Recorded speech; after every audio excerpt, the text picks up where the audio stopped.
All right, what is up, fam?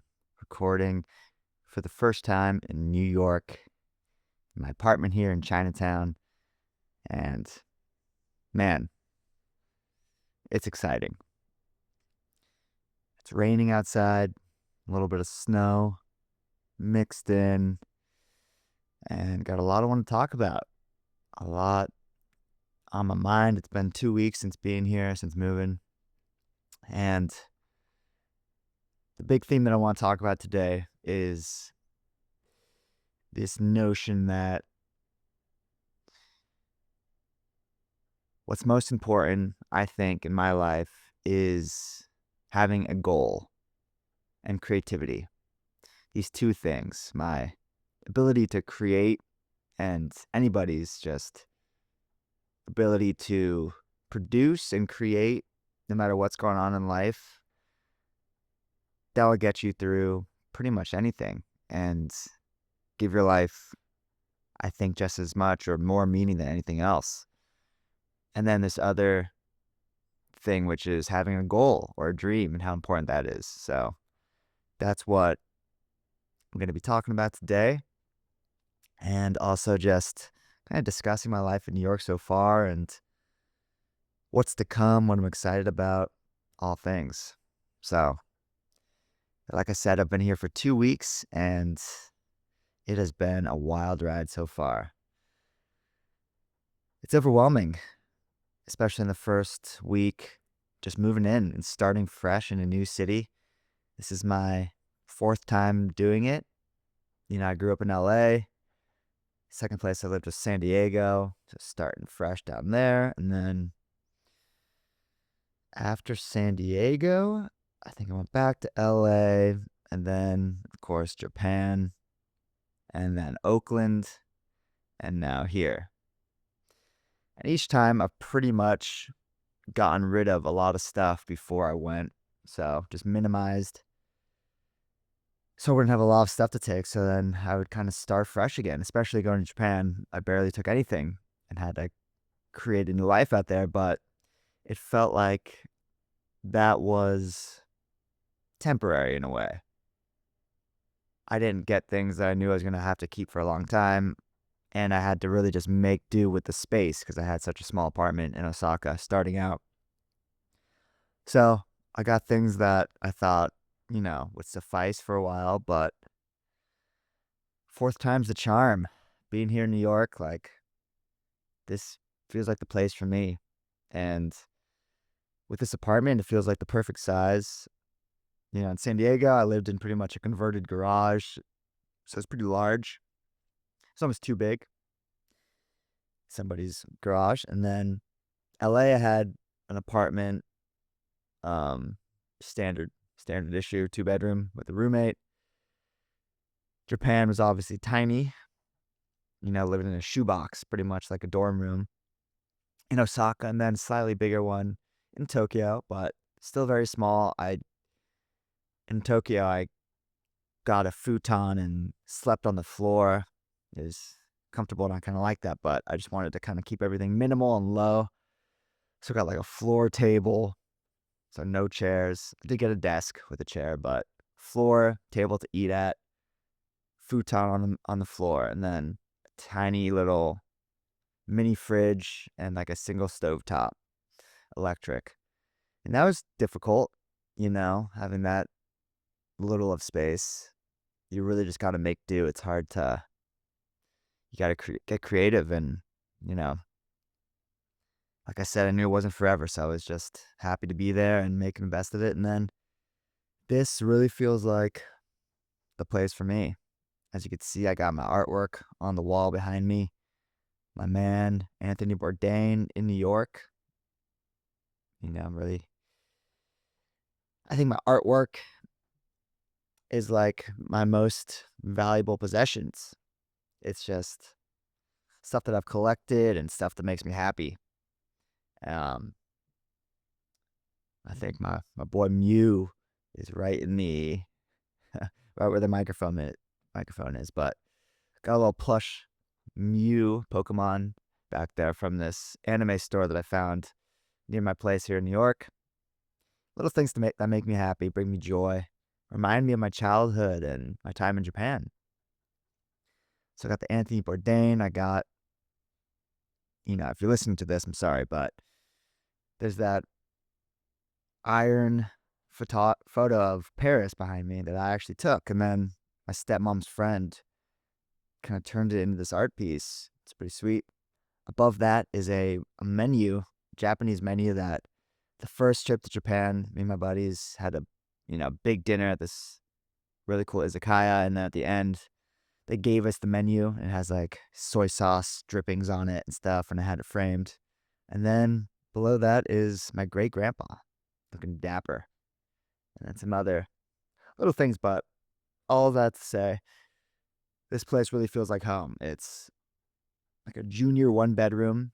It feels like it could be a studio, but there's kind of a wall with a big sliding door that separates a bedroom and then the living room, which I'm in. The kitchen to the left of me.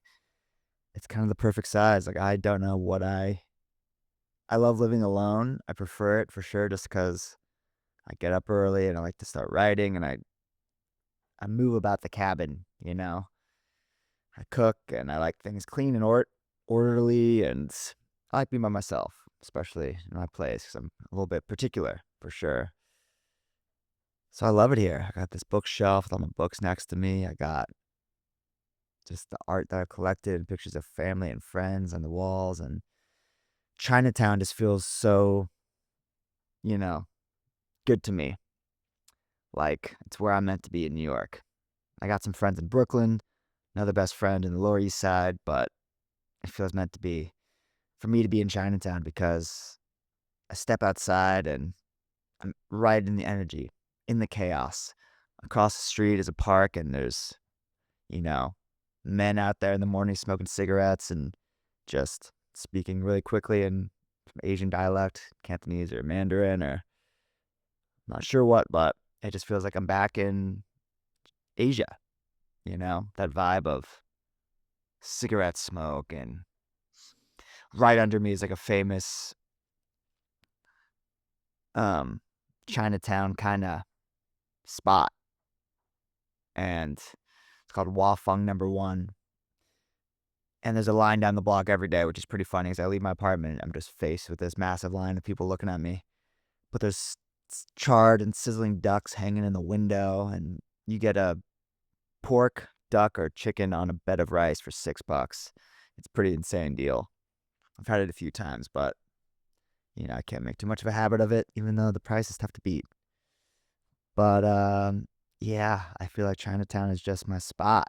It's vibey, it's vibrant, right by the Lower East Side, right by the West Village. I just can't believe that I could leave my house and have all this access right here. The whole world, New York. It's right outside of my doorstep. And it's in this building. It's pretty funny. Right in front of the front door, or above the front doors, says New York Chinese Association, Inc.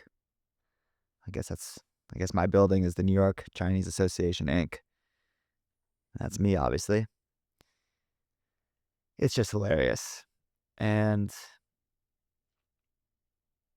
down on the corner, it's just, you got the stalls selling ginger and mushrooms and cabbage and bok choy and whatnot. It just feels like I'm fully back in it. But then also, what I was lacking in Japan, which was really the social connection, except I had best friends, but the daily social interactions of making small talk at the grocery store, just seeing somebody and, saying what up or just being able to communicate with people. It took its toll after a while when I was especially in Tokyo and I didn't have my best friends that were English teachers. I felt pretty alone and I had writing and creating, but it was definitely tough. And now I'm in New York and it's like, wow, this is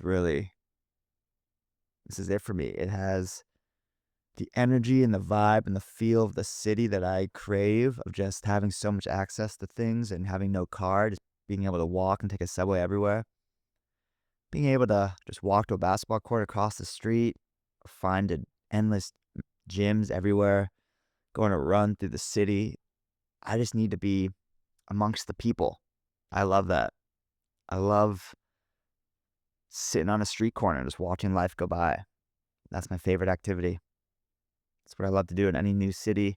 It's what I love to do at home. But, you know, in LA, where I was living, I, I was kind of out in the boonies. Can't do it as much. But in Oakland, I'd love to just go to the lake and just sit there and just watch people go by. And it's what I do. It's what I love. And New York feels like the place where it has the opportunities that I'm looking for with work, with writing, publishing, editing, magazine, just creativity. It's got the social connection. I got my best friends here. It's got the energy, and it's fucking New York. It's one of the greatest cities in the world. And there's so much to explore and do. It's insane. So I'm psyched to be here. The first week was hilarious. My best friend, Morgan, came and helped me move in, which was unexpected. 2 days before I left, he decided to come, and he stayed with me, and each day we're, slowly putting my apartment together, piece by piece. Um, Again, getting everything pretty much fresh, all new kitchen stuff, and searching Facebook Marketplace for a desk and bookshelf and everything. It's like, man, it takes its toll, but I'm pretty much done with all the heavy lifting. I shipped my ceramics and my artwork from LA. That's pretty much it. Took 2 big suitcases and 2 carry-ons, and that was all my clothes, and set sail into the night. I can't believe I made it. Can't believe I'm 2 weeks in. I'm here. I'm finding my flow. You know, it's all happening. And getting to the main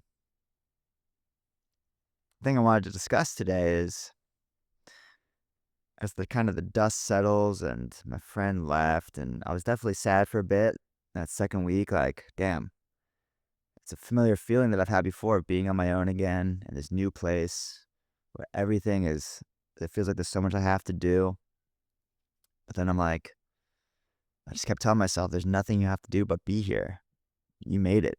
You're here. Just enjoy being here. It's just like Japan. It was a dream.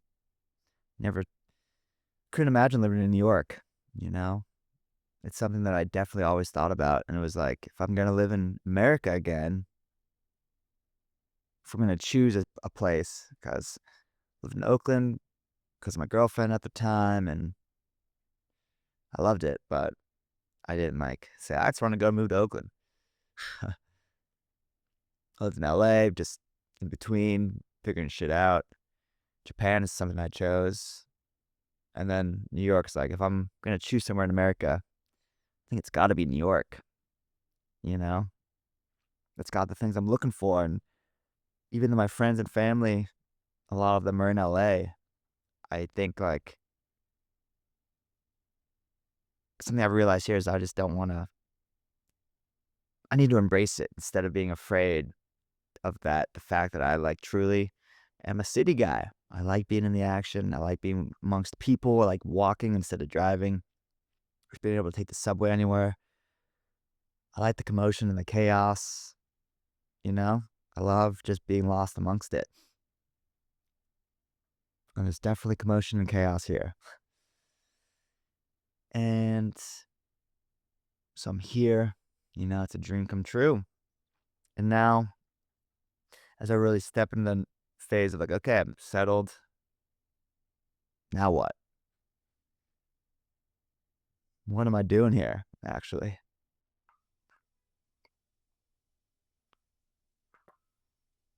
And the thing about New York is it's expensive as hell. And let's just tell my buddy, you could leave and there's so many things, interesting food and drinks and things to go spend money on. My other friend jokingly says every time you walk out the door, you might as well just burn $100. It's kind of true. It's crazy. And I really gotta be smart about money and what I'm spending my time on and doing. And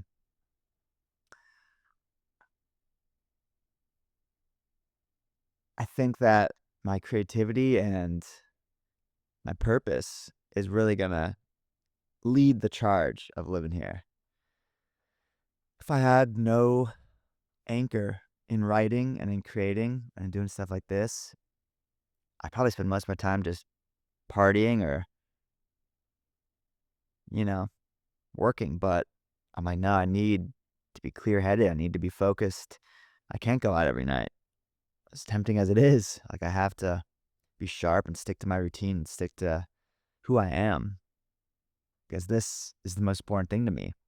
Creating, sharing what's inside of me, getting it out there. Like I feel incomplete if I don't do this, if I don't write for sure.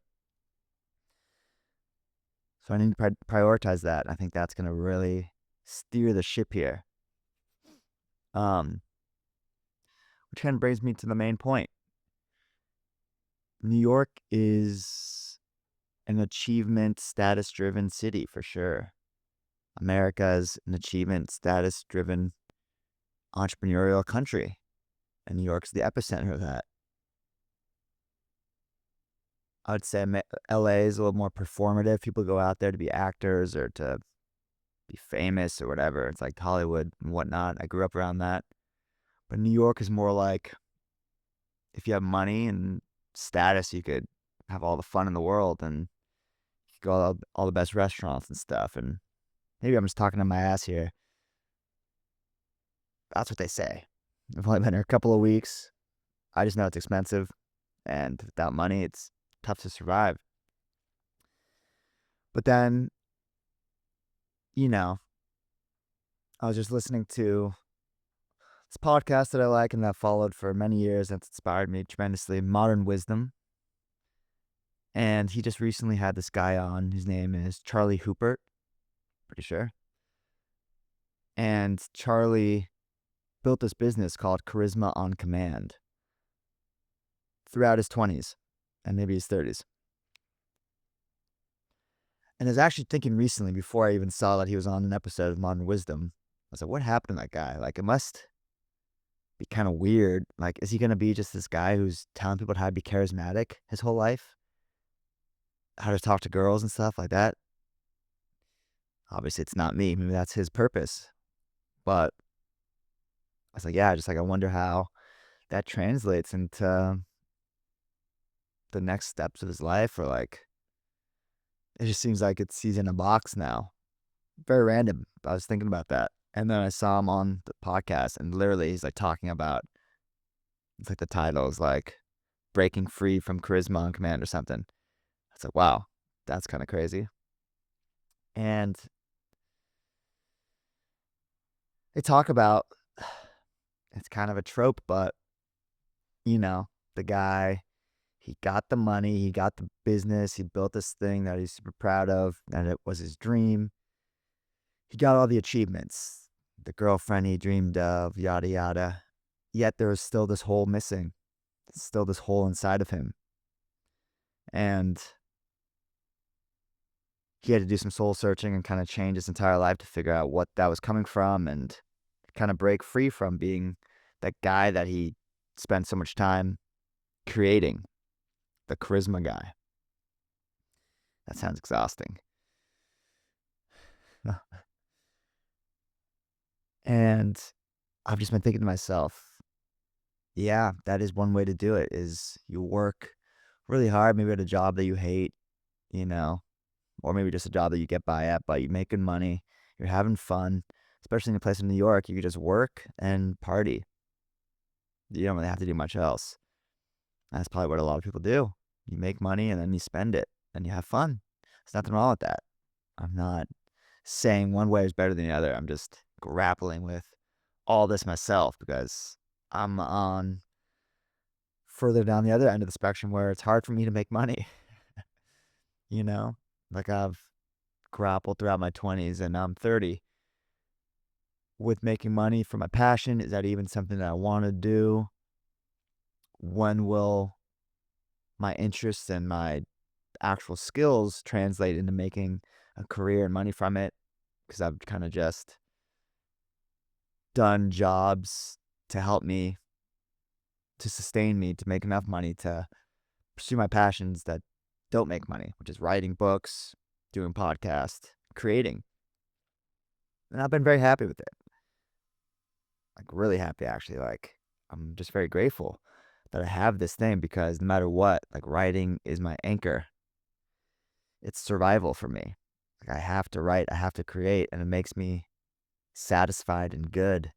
Makes me feel good when you know, I, after the first 2 weeks in New York, I wrote like a poem that I published on my newsletter, and then I get like angsty inside when I haven't translated what I experienced in the world into a story because it's me just understanding my own story. It's not that I have to have people, it's not that I need people to know what I'm doing or whatever. It's like for some godforsaken reason, I need to turn my experience of the world into a story just to be able to understand it and to create something with this odd and strange and peculiar existence that we call life. It feels good to create. That's that's the MO right there. And so I was talking to my buddy Pat, who's my best friend from Japan. He's a British bloke. He's in Venice, Italy right now. Legend. We were talking yesterday. I'm sitting in this snowy park. Um, and we're kind of in the same boat where he's got a really cool job he discovered in Japan that he's always been into brewing his own beer and stuff. And then he pretty much became fluent in Japanese and started working at breweries and stuff. To go from an English teacher to actually getting a job in Japan was like the most badass thing ever. It's it's very rarely done. The big transition. But he did it and now he's back in London and got a pretty sick job in brewing and beer sales and he's kind of bringing his international interests to his work and it's beautiful. He's very inspiring. Proud to be his friend. And we're talking, he's like, yeah, but I'm not making as much money as I'd like to live the lifestyle that I want to live. And I was saying, obviously, the same thing. Like, yeah, New York's expensive and I got to figure out a way to survive out here. And we just talked about how, like, yeah, but at least we feel very grateful that instead of making all the money, doing all the things, being 35 or 40 and being like, I have this hole inside of me. The money didn't fill it. The things that I thought materially that were going to fill it didn't. Now what do I do? I don't know who I am really. We feel like we're all on the other end of the spectrum. It's like, okay, I know who I am in a way because I've been really asking myself who I am and what I want throughout my 20s and my 30s. And it's led me to writing. It's led him to his job in beer and communication and, you know, dealing with people. And it's like, wow, well, I got that base covered. I love to create. I love to take what I experience in the world, like I said, and turn it into something that could help others understand themselves and understand life a little bit better. If what I do helps people just feel more deeply during their existence on planet Earth, then my job here is done. But I'm like, I think I'm going to get another job in coffee just to, be a barista while I'm searching for a job that's more aligned with my passions, which is magazine design, editing, and photography, and publishing and writing. I want to be in the world of creativity. That could take some time, so I want to have some income. And I loved working at a coffee shop in Oakland, so that's what I'm aiming at now. But we just, yeah, you know, talked about how it's like, okay, I think we're in a good place where, and I still feel like some shame and like I'm on a date. I just have like a fear that I'm on like a date with a girl and she asks me what I do. And I say I'm a writer and stuff, but it's like, I don't have a job. And then in New York, it's like, oh my God, like you're a failure, you know? But I think I gotta eschew that mindset and just believe in myself. And I do. I know that, I'm fucking here, and I'm psyched out of my mind, and I know that things will work out, and I'll get the job that's right for me when the time comes. But I'm gonna work hard, and I'm gonna grind. I'm gonna figure it out. I'm excited. I'm inspired, and that leads me to the second point, which I said earlier. It's like creativity sustains me, and I think it's why we're here. On Earth is to take what we experience in life and turn it into something. Produce. That's what feels good. This other thing is having a dream, having a far-fetched dream that you can forever be striving towards and walking towards. Like, I get up at 5 o'clock.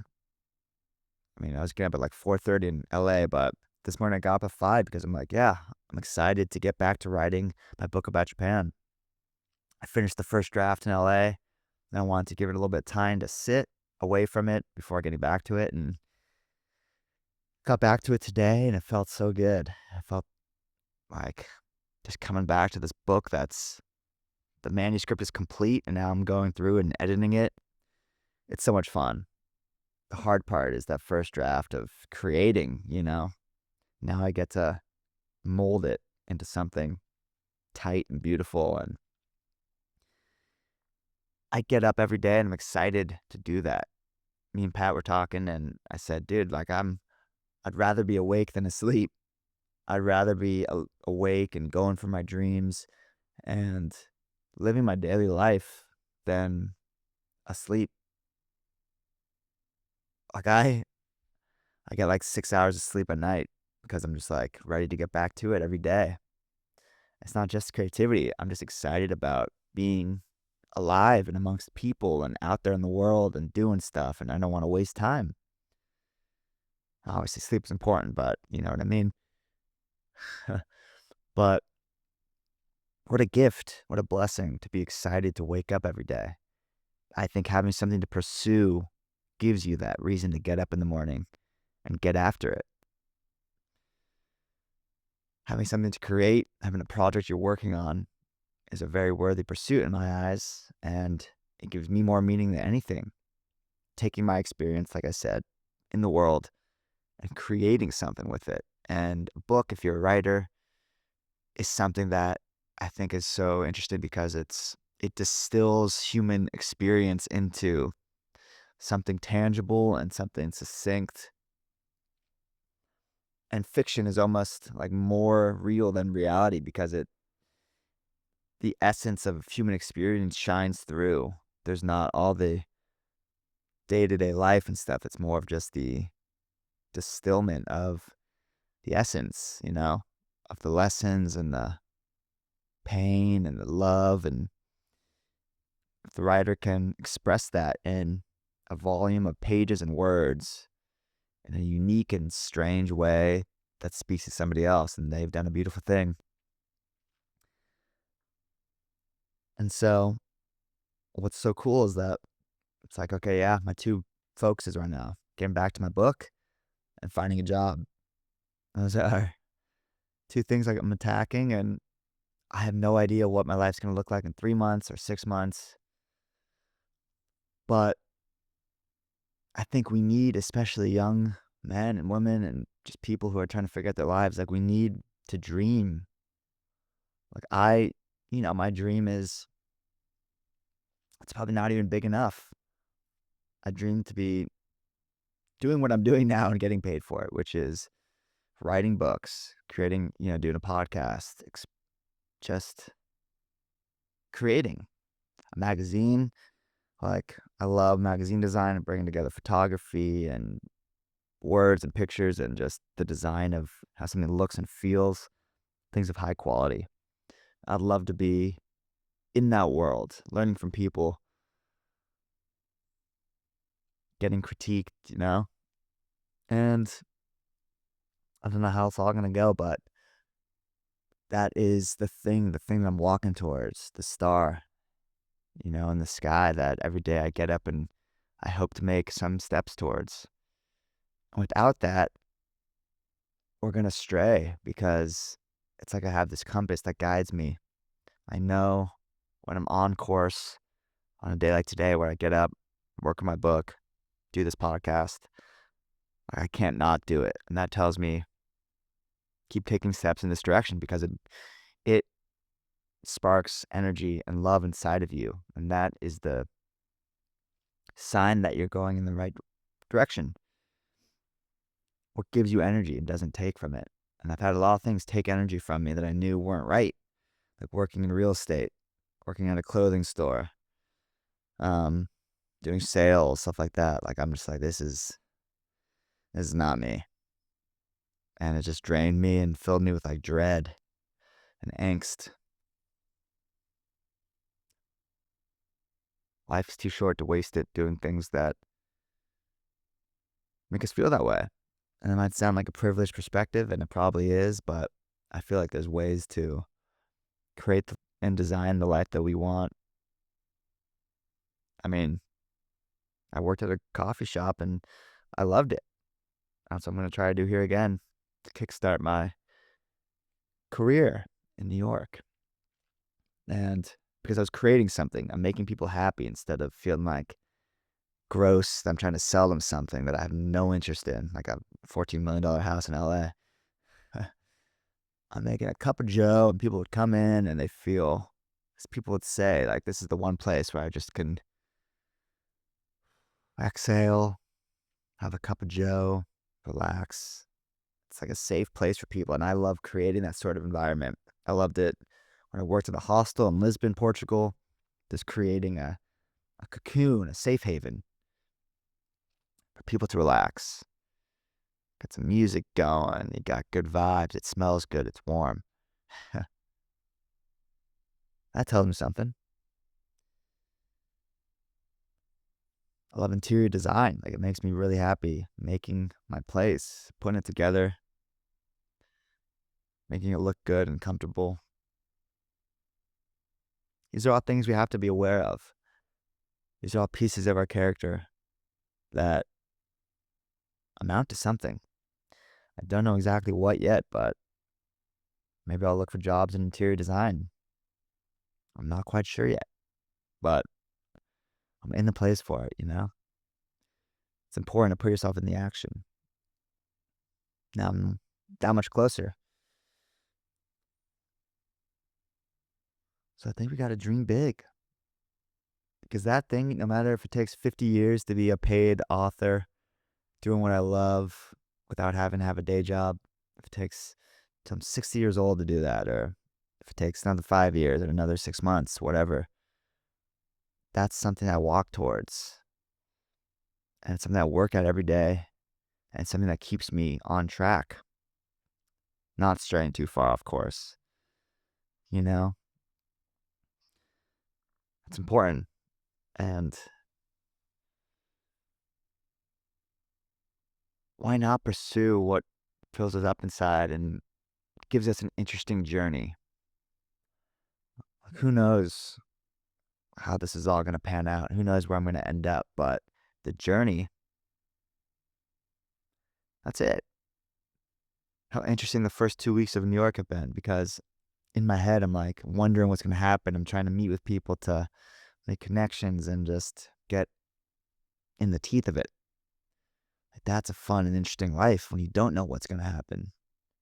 When you are absorbed by the mystery and you're wondering, what if everything works out far surpassing anything I could have expected? What if my dream actually does come true and I am that person one day? What if? What do I got to do now to get there? And just start taking steps.